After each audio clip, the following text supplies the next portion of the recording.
pensez bien faire en accompagnant une personne évoluant avec la maladie d'Alzheimer, mais sans la méthode lien, certaines erreurs peuvent tout gâcher. Découvrez les pièges les plus fréquents que vous pouvez éviter dès aujourd'hui.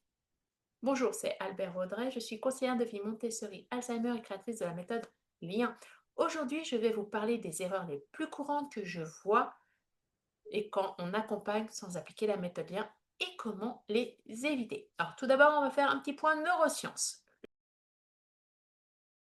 Le cerveau des personnes atteintes de la maladie d'Alzheimer est fragile et sensible aux stimulations négatives. Sans une posture adaptée, ces erreurs peuvent renforcer la confusion, l'anxiété et le reflux. Comprendre pourquoi et comment ces erreurs impactent le cerveau aide à changer rapidement sa manière d'accompagner. Alors, qu'est-ce que j'ai pu voir et entendre souvent une fois que les personnes qui m'ont appelé ont été accompagnées par moi? Phrase numéro un que j'ai entendue très souvent après plusieurs mois d'accompagnement: je me mettais trop de pression et je lui mettais trop de pression et ça finissait en cri. Autre phrase que j'ai entendue d'un professionnel: je parlais trop vite sans laisser le temps de répondre, mais j'étais pressée par le protocole.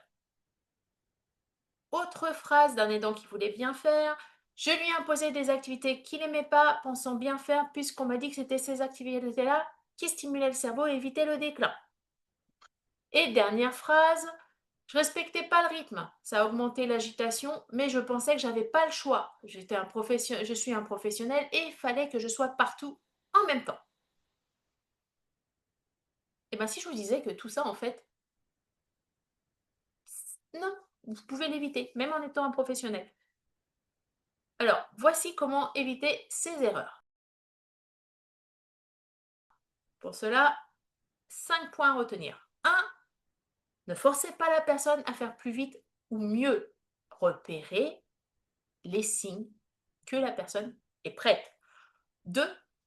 Parler sans écouter ou interrompre. C'est ce qu'on appelle de l'écoute active. Si vous vous concentrez sur cette personne au moment T, elle va se sentir écoutée et du coup, elle vous écoutera mieux. Erreur numéro 3. N'imposez pas des activités sans tenir compte de ses envies. Vous connaissez cette personne, vous faites des activités. Vous ne faites pas des activités pour faire des activités, vous faites des activités pour créer du lien avec cette personne. Ce qui vous intéresse, ce n'est pas l'activité en soi, c'est le lien que vous allez créer et entretenir par l'activité. Erreur numéro 4, comment l'éviter? Vous ne faut pas négliger l'importance du lien humain. Justement, la méthode lien, si elle s'appelle lien, c'est pour ça. Ce que l'on veut, c'est garder un lien de confiance entre la personne accompagnée et l'accompagnant. Et point numéro 5, qui correspond au pilier L, respecter le rythme naturel de cette personne.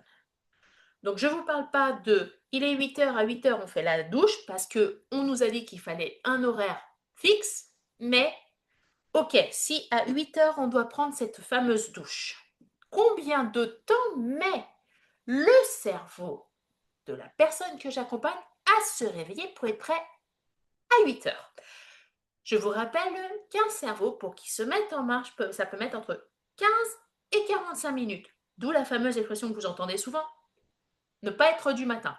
Ça ne veut rien dire. Ça veut juste dire que cette personne-là, par rapport à une autre personne, en général celle qui prononce la phrase, a un cerveau qui met plus de temps à se réveiller qu'elle.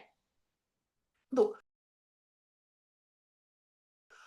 en conclusion, si vous voulez arrêter ces erreurs et adapter la méthode lien pour un client humain et efficace, vous téléchargez gratuitement, si vous le souhaitez, le guide pratique en lien dans la description. Merci d'avoir regardé et à mardi prochain, 15h, pour d'autres conseils bienveillants par la méthode lien.